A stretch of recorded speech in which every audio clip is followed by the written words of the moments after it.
periode 2020-2022. Sekali lagi, siapkah saudara untuk dilantik sebagai pimpinan cabang Ikatan Pelajar Muhammadiyah periode 2020-2022?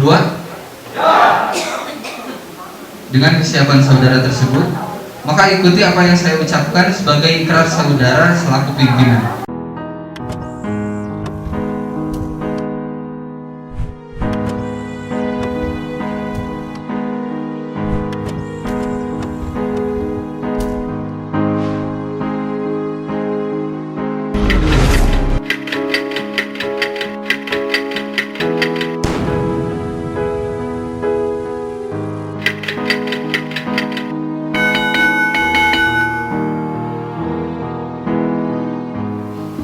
Bismillahirrahmanirrahim. Assalamualaikum warahmatullahi wabarakatuh.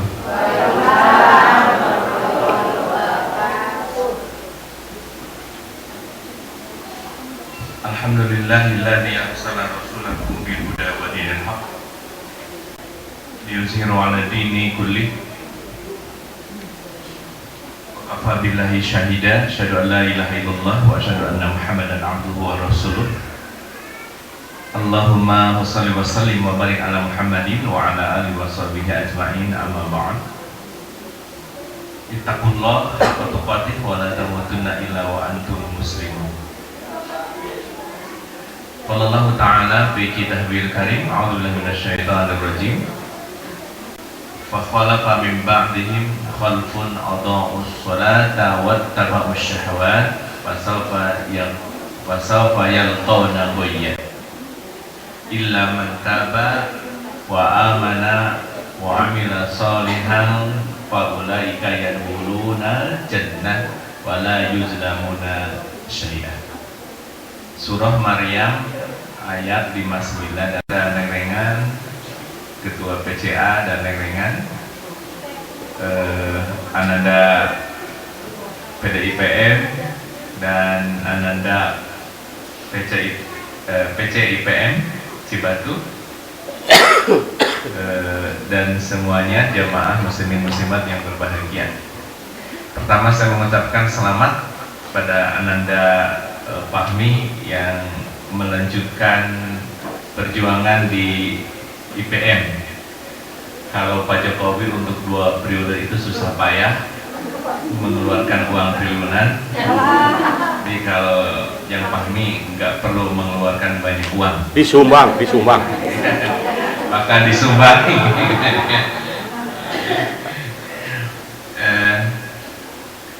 Bapak Ibu yang berbahagia, tadi Bu Ai Jamilah sudah bernostalgia tentang as-sabiqun al-awwalun di IPM, ya. Memang sebelum terlambat di periode Fahmi untuk membuat sebuah catatan, sebuah buku tentang sejarah IPM lintas zaman di Kecamatan Cibatu, ya.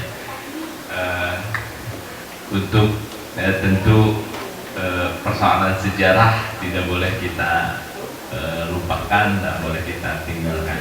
Meskipun kita tidak hanya tentu penderitaan aktivis IPM dulu lebih dahsyat daripada sekarang, ya.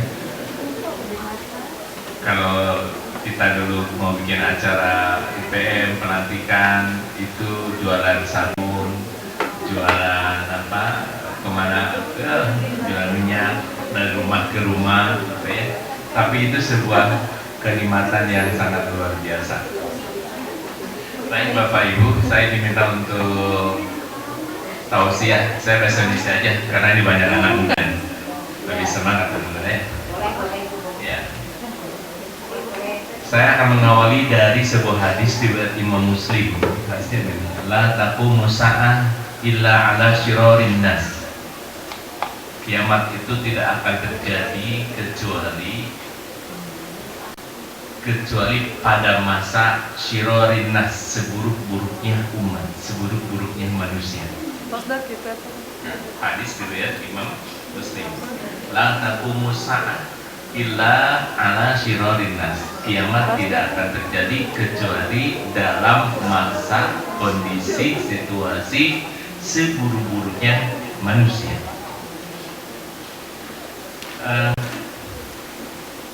Kita merasakan ya hari ini bahwa zaman sekarang min asrati sa'ah, di antara tanda-tanda hari kiamat itu adalah ayyaqillal ilmu, ya, wayak turul jahlu, ilmu itu sedikit.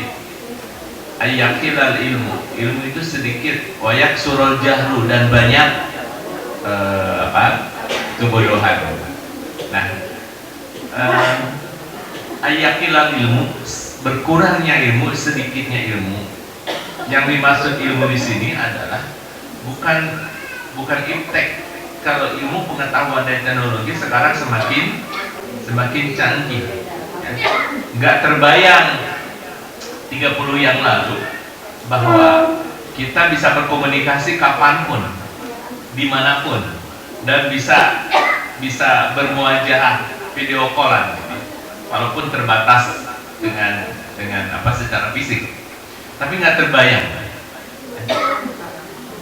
Dan ilmu sekarang semakin canggih, terus meningkat, ya, karena memang manusia itu diciptakan dari Allah, ruhnya juga dari Allah, kepandaian dari Allah, maka kepandaian manusia itu akan terus naik meningkat, ya. Tapi tetap catatannya wa ma utitum minal ilmi illa qalila. Semakin ilmu naik puncak, sesuatu yang kayaknya tidak mungkin nih 30 tahun yang lalu tapi sekarang mungkin, tapi tetap di hadapan Allah itu qalilan, sangat sedikit. Nah, jadi ilmunya bukan ilmu itu semakin canggih, ya. Sekarang ini bahkan, ya, di orang nih, Kang Utang itu bisa dituduh selingkuh gara-gara tampil video perempuan tuh nggak pernah kena Kang Utang, nggak pernah disentuh, Tanggorong disentuh, udah kenal gitu. Tapi di video itu bisa tergambar, misalnya Mang Utang sedang berdua-dua, Mang Utang sedang bergandeng tangan. Waduh. Ya, sekarang nih bisa seperti itu, bisa sekarang ini. Dengan apa? Dengan kemajuan teknologi. Suara presiden, suara gubernur, suara saya, suara semuanya bisa ditiru semuanya. Dan manusia sekarang ini terus menerus, ya, dengan kepandaiannya, dengan penemuan mereka, terus melakukan mendapatkan inovasi penemuan yang nggak mungkin terpikirkan pada zaman dahulu. Jadi kalau kebayang nanti bisa pelesiran ke bulan sebulan sekali, bisa jadi nanti sebulan sekali bisa pelesiran ke bulan, ya, karena yang Allah berikan segala-galanya. Tapi apa yang dimaksud ilmu berkurang, ilmu sedikit adalah ilmu tentang hak, ilmu tentang kebenaran, ilmu tentang keadilan. Ini yang ilmu sedikit dari Adinda Ketua PDIPM, ya, sama dengan ayat yang akan disampaikan. Kalau itu 5, kali ini ada 10 karakteristik yang harus ada pada Ananda IPM. Pertama adalah salimul akidah, akidah yang lurus. Salimul akidah, akidah yang benar, akidah yang kuat.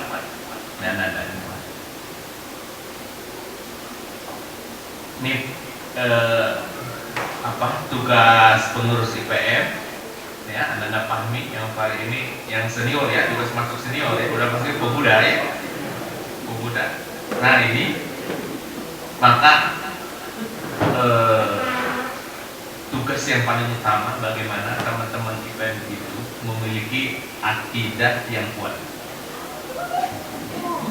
keimanan yang kokoh,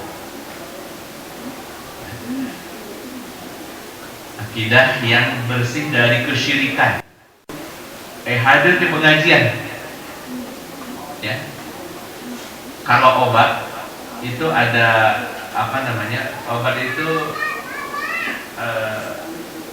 ada takaran untuk orang dewasa, ada takaran untuk anak kecil, ada takaran untuk orang tua.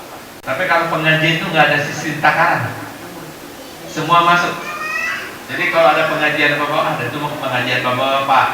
Jadi ngaji lagi yang materi lagi yang bapak-bapak, nggak ada pengajian mas. Semuanya bisa masuk, ya. Semuanya bisa masuk. Karena anda semua ikut ngaji pengajian. Nah kalau anda nggak ikut ngaji, nggak semangat pengajian, pasti dipastikan tidak akan mampu memelihara akidah, ya, memelihara akidah. Jadi ikut ngaji di mana saja, ramaikan.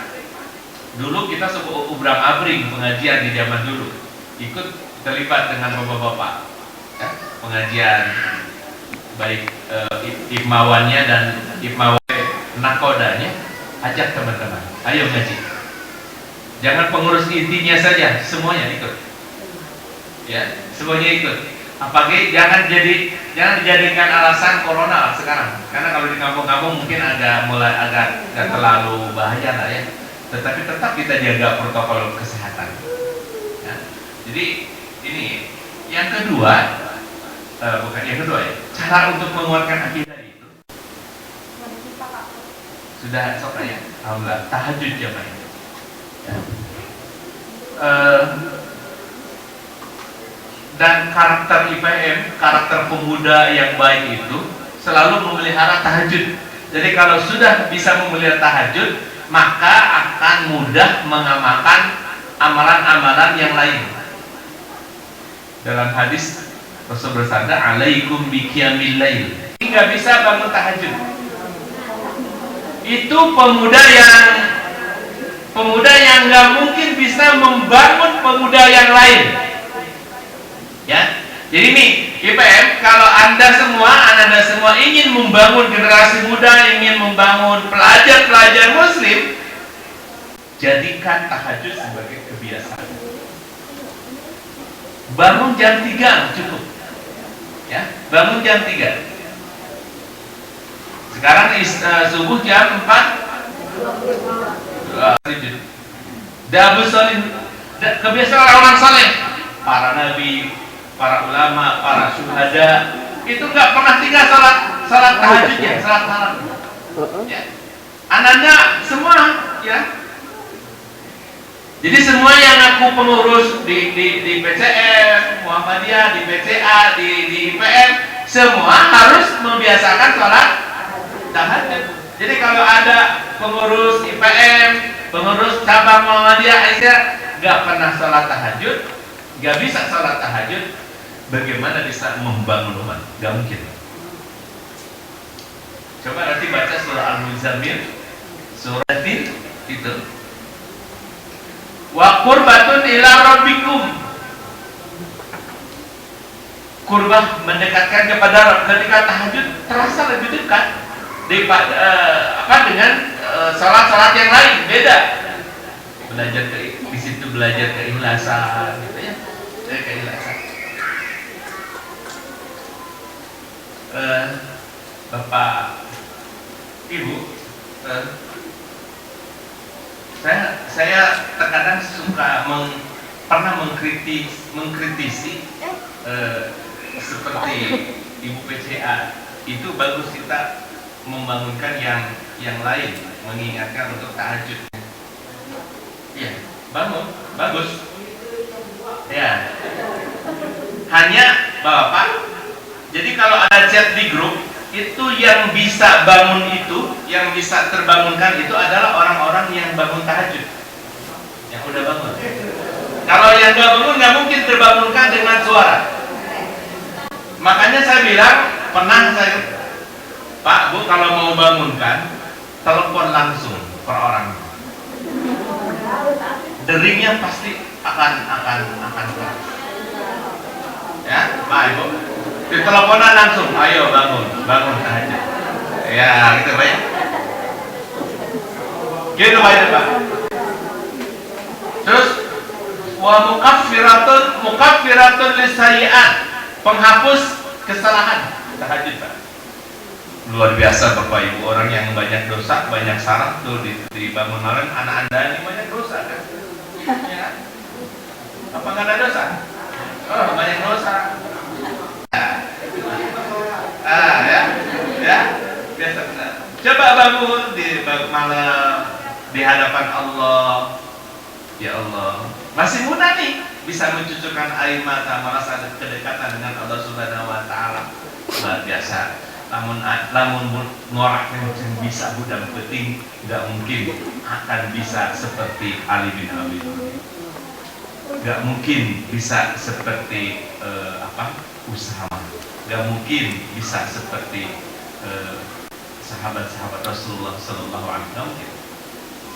Mendorong sholat tahajud, sholat jamaah di antara katingari, aduh payah kan. Ini PM, ya. Jadi Anda tadi udah berikrar. Nah tadi nomor 1 nanti Anda siap dan taat menjalankan syariat Islam, ya kan? Jadi Anda sudah dilihat. Tadi Pak Dabi mah nyarios, tadi balem najan balem sudah termasuk, sudah pesan janji. Jadi ini anak IPM ya, sok namun perbaiki sholatnya dulu untuk menguatkan akidah. Sholatnya 5 waktu, di awal waktu berjamaah. Ya belum bisa sholat, sholat di awal waktu berjamaah, jangan kau harap menjadi pengurus IPM yang handal. Jangan.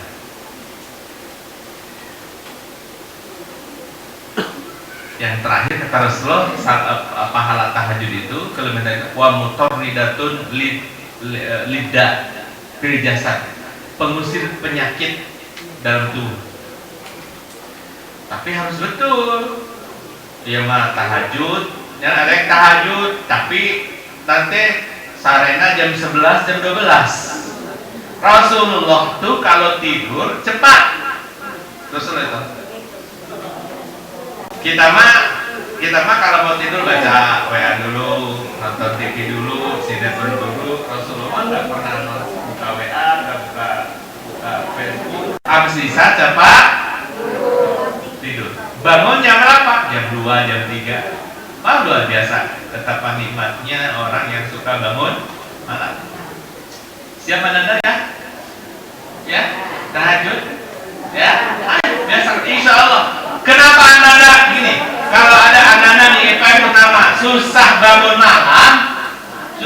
malam, berarti tidurnya diselimuti dengan selimut iblis setan. Pasti. Iya. Hanya cepat tidur, mau tidur cepat. Mau tidur. Surah Al-Mulk, baca surah As-Sajdah, baca Subhanallah 30 tilu. Baca Alhamdulillah tilu, baca Allahu Akbar tilu, bakal enggak tak turuhna. Sok kada baca. Ya. Alif Lam Mim tanzilul kitabi la raiba fihi mir rabbil alamin. Kan setan pakai ngagoda sok zikir kan? Nu zikir maka lamun keur baca Quran nek tidur, dicepetkeun tidurna. Ya. Ieu mah nek tidur mah buka YouTube nanti lain pengajian deh, ya pengajian makanan apa? Maka tinggali bapak-bapak lamun Jumatan bapak-bapak tinggali hararusu mah Jumat nata ya. Unggul tahu sama nggak? Masjid itu majelis zikir, maka iblis setan resepun dengan goda. Sekarang bapak kayak ibu-ibu lamun bapak tadi video bu di luar. Salah nurutan.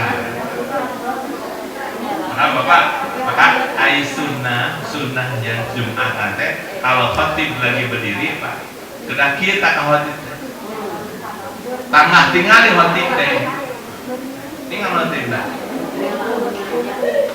Maka yang namanya hotik itu harus semangat betul. Ya. Ya, jadi yang pertama sahihul akidah yang benar. Nah, karena mungkin di tengah-tengah kampung kita, di tengah masyarakat banyak juga ya, misalnya masih suka percaya dengan perdukunan, ya, suka dengan keris, suka dengan pelet dan lain sebagainya. Mungkin, ya. Karena itu ananda IPM sahihul akidahnya harus benar. Salimul akidah.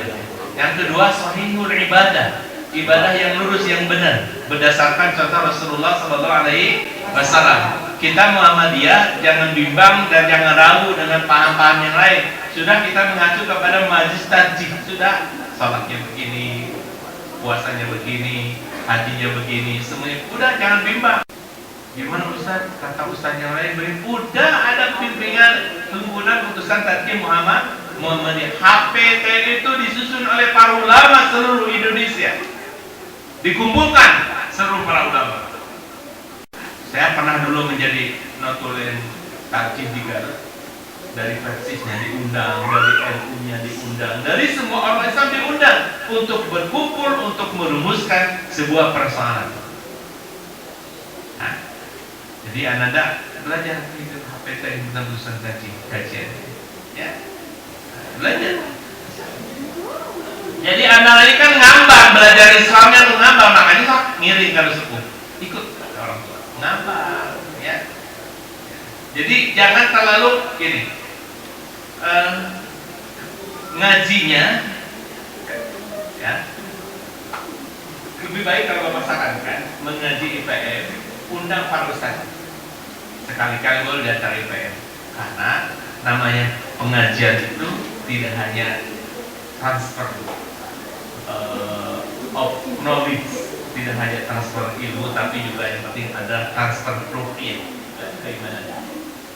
Karena nggak mungkin orang nggak sholat 5 waktu belang betong, mungkin nggak belang betong lah, jamaahnya belang betong, baca Qurannya belang betong, tahajudnya tarak, pinternya harus mah pinter, tapi tidak mungkin tipu orang seperti itu bisa menyampaikan Islam, hambar seperti itu, tidak mungkin.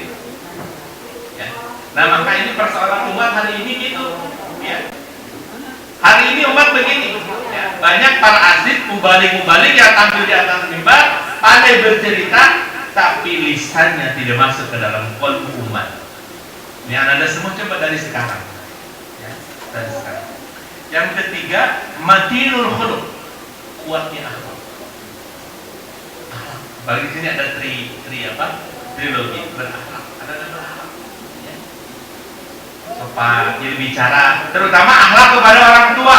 Anak-anak IPM jangan sekali-kali suka melawan, membentak orang tua. Jangan sampai. Pokoknya nanti anak-anak pahmi kepada anak. Target pertama anak-anak IPM simbalager, berakhlak. Wa qala rabbuka alla ta'budu illa iyyahu wa bil walidaini ihsana imma yablughuna indakal kibar ahaduhuma aw kilahuma fala taqul lahumā uffi wa la tanharhumā wa qul lahumā qawlan karīmā. Ulah sok nyentak kana jadi kolot. Nyentak, nyoromot, nanti ngambek nyarekan, Allah. Ya. Jadi Anda perbaiki akhlaknya, ada clear akhlak. Jadi anak-anak IPM berakhlak. Kadang dulu zaman bapak dengan baik, di waktu dulu banyak semua baget patuh sama orang tua, membantu orang tua, rumah terus bersih, angin terus dipanggil seger, piring terus dicuci, tos teteh sumping ka ibuna ka bapana emak bapak bade nyunkeun di abdi bade pasti sok ujang sok nyai bari jeung doana ngintun doa sok sing jadi anak emak jeung anak bapak anu soleh anu bageut. Nah, jadi kuncinya tuh ibu-ibu gitu Bu ya. Jadi ibu-ibu nggak mengizinkan itu kenapa yang harusnya itu pekerjaan Anda tapi nggak dikerjakan. Ya.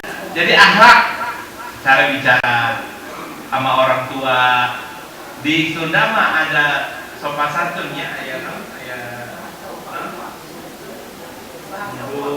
itu adab.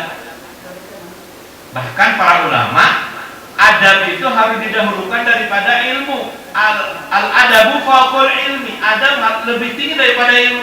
Jangan naon ilmu luhur tapi tidak beradab. Naon pintar tapi tidak berakhlak. Dan dalam kehidupan masyarakat, Anda semua nih, ya, orang-orang yang dipakai, orang-orang yang terpakai ada orang-orang yang beradab, orang yang beretika, yang punya akhlak. Dan ingat, kita budak melakukan dosa terbesar level kedua. Ya, level kedua. Level dosa level pertama syirik. Level kedua durhaka kepada kedua orang tua. Dan kata Rasulullah, 3 dosa terbesar dari dosa-dosa besar itu al-isyraku billah, syirik kepada Allah, uququl walidain, yang ketiga wa syahadatu zur, sumpah palsu. Jadi ananda semua anu sari dinten di bumi sok nanti sok balikan kerjakan kolot sok ngalawan, berarti saat eta anjeun keur ngalaksanakeun dosa terbesar level kedua. Ngan kolot masuk jembar pangampura kan gitu. Tapi kumaha lamun pangampura kolot can datang heuk ajal malakul maut geus ngajemput urang kerugian. Nah, maka anda semua sok di IPM asahkeun ilmu, asahkeun akhlak. Bahkan bapak-bapak, ibu-ibu rahimakumullah, kata Rasulullah, akmalul mu'minin imanan ahsanuhum khuluqan. Jadi iman seseorang itu belum mencapai puncaknya sebelum mencapai kesempurnaan akhlak. Jadi anu rajin ibadah, anu rajin baca Quran, anu rajin naon, belum sempurna imannya sebelum menjadi manusia terindah dalam akhlaknya. Dina cariosan, kan alhamdulillah dina cariosan ada body language, bahasa tubuh, dina cara ketika itu berakhlak. Karena itu komo Sundama dengan aya bahasa aya level kasar, aya level sedang, aya level lemes. Ya. Makan lemesna naon? Kuah. Kasar kumat kuah. Lamun sedang dahar. Lamun kasar?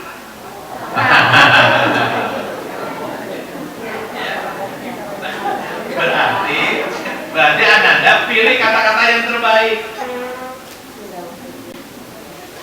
Kamu pemikiran sorangan abdi nendah. Ya. Bapak, Anda semua coba. Ini Anda IPM apalagi dina apa? Pernah nggak lihat gambar di WhatsApp itu ada pohon yang kuat ditabrak truk yang besar? Lihat nggak? Jadi truk besar nabrak pohon. Pohonnya jatuh apa rusak truknya? Kenapa? Truknya yang rusak? Karena dia kokoh kuat. Tapi kalau pohonnya lemah, begitu ditabrak dengan besi, makanya generasi yang kuat meskipun diterjang oleh musuh yang ingin menghancurkan, maka musuh itulah yang akan hancur. Ya, nah sekarang mah justru kondisi umat ini kalibas sedaya, ya, truk penggilas kebaikan, kegilas semua. Kenapa? Karena tidak menjadi komoditas pokok. Assalamualaikum warahmatullahi wabarakatuh.